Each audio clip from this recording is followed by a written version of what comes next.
Gleði og friðarjól væri nú kannski bara stærsta og besta jólagjöf sem við öll getum fengið. Og það nú akkurat það sem við öll þráum og viljum, það ekki? Guðrún og Svava Knútur. Gleði og frið. Þetta. Það það sem þessi heimurinn þarf. Og ekki vanþörf á. Nei, akkurat. Og þið eru að fara að leggja, eða eru að í þessum töluðu orðum að leggja ykkar að mörkum til þess, til að ganga í þágu friðar. Já. Ganga og syngja í þágu friðar meira sér. Bara dásamlegt og við erum bara akkurat núna að ganga og syngja í þágu friðar. Í þessum töluðu orðum. Já, nákvæmlega. Þetta sjaldgæfa gerðist að þið getur verið á tveimur stöðum í einu. En sko þetta hefur sér, þetta var svo langa sögu, þessi stórkostlegu gjörningur að þessi friðarganga. Já, síðan 2002. Það har náttúrulega verið ýmsar árásir gerðar og ýmis stríð verið í gangi síðan þá og það virðist ekkert hætta. Manneskjan virðist voða lítið læra. Hún virðist ekki ætla að þroskast upp úr því að ofbeldi sé svarið. En við vonum enn samt. Ég held þetta sé meira spurning peninga og kapitalisma. Ég held að kannski lykillinn, svona úr óvæntri átt, geti lykillinn að friði verið það að valda mikið fólk temji sér aukna nægjusemi fyrir sína eigin hönd.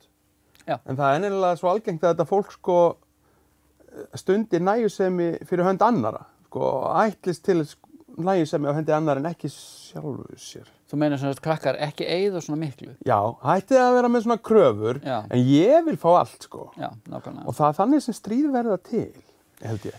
Það er allavega... Frekir kallar sem að vilja fá meira og meira og meira og sýna sér þessa stórkostlegu dyggð nægjuseminnar fyrir hönd annara. Og hvað er allir að ganga gegn þessum freku ósvífnu körlum sem að skeita engu líf? Frá samkomuhúsinu. Frá samkomuhúsinu? Já. Og hvert er gengið? Niður á Ráðhústorg. Akkurat. Já.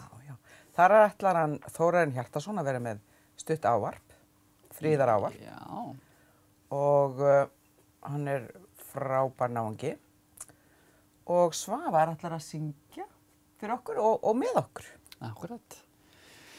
Hvað sko, já, þetta hafið þið tekið þátt í þessari göngu oft áður? Ég held sko, ég var eitthvað að fara yfir þetta áðan sko, ég flutti hingað held í 2003 eða 2004, ég er ekki alveg viss og ég hef líklega verið í þessu brasi 10-15 ár, svona upp úr síðasta hruni, cirka. Þá hef ég verið að taka þátt í þessu með Þórarni og Kristínu Sigfús og fleira góða fólki. Já. Og við erum hvergi bangin, við heldum bara áfram. Já, nákvæmlega. Hvernig er þáttakan? Er fólk meðvitað þetta? Já. Það er alveg mjög skýrir þáttakandur í þessu. Fólk býst við þessu og mætir klukkan 8 fyrir utan samkomuhúsið. Dásamlegt. Og með kerti og kyndla og allskyns. Já.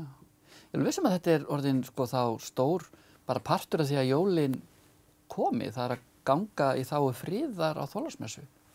Já. Mér finnst það mjög næs. Ég held að fólk þurfi að finna sko samhug og samstöðu með öðru fólki.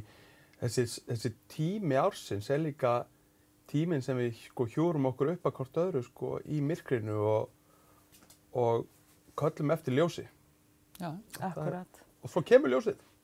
Ég var að hugsa þetta með stríðið í veröldinni eða stríðinn og allt þetta ofbeldi og þessi enga nægjusemi sem tróði upp á okkur.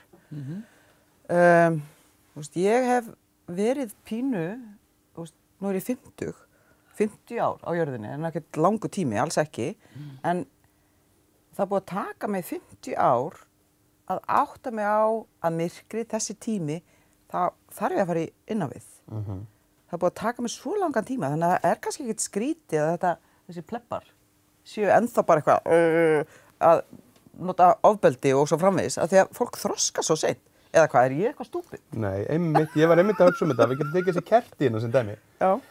Að, sko, ég er ofta að útskýra þetta fyrir fólki til þess að læra að kunna meta myrkrið. Þá þarf maður að kveikja á kerti í júní og sjá hvað gerist. Ég er alltaf með kveikt á kerti í júní. Gerist eiginlega ekki neitt þegar maður kveikir á kerti í júní. Ég skil þig. En ef maður kveikir á kerti á þessum árstíma, þá breytir það öllu. Það setur allt í annað samhengi. Já. Og það ljósið, maður lærir að meta þetta pínu litla ljós, þessar ljóstýru í desembermyrkrinu. Ég elska þetta myrkur. Ég er strax farin að sakna þess. Daginn er farið að lengja. Dagur 2 í lengingu Slóðarhrings og þú ert komið með söknuð. Já, þú veist, það var ekki alveg nægur tími fyrir mig að fara inn og bara sjá mína skugga, sko. Ég held að myrkrið, sko, núna það sem eftirlifir desembermánaðar og janúar, ég held að þetta dugir þér alveg til að leita aðeins inn á því. Ég treysti þér til þess, sko. Þetta er stórmerkileg tími. Ef fólk lærir að meta hann, þá er þessi myrki tími svo mikil hvíld, þetta er svona værðarvoði yfir sálina. Æðislegt, já. Eins og bara hlýtt teppi. Og eins og þú segir líka, það er bara svo gott að sjá í rauninni alveg saman hversu myrkrið er mikið, ef þú veist, vonin sem að ljósin náttúrulega er, sko, það er að eiga þessi litlu von, hversu stór sem hún er, að það þarf ekki stórt ljós til þess að hrekja myrkrið út í hafsauga. Akkurat. Að lýsa upp.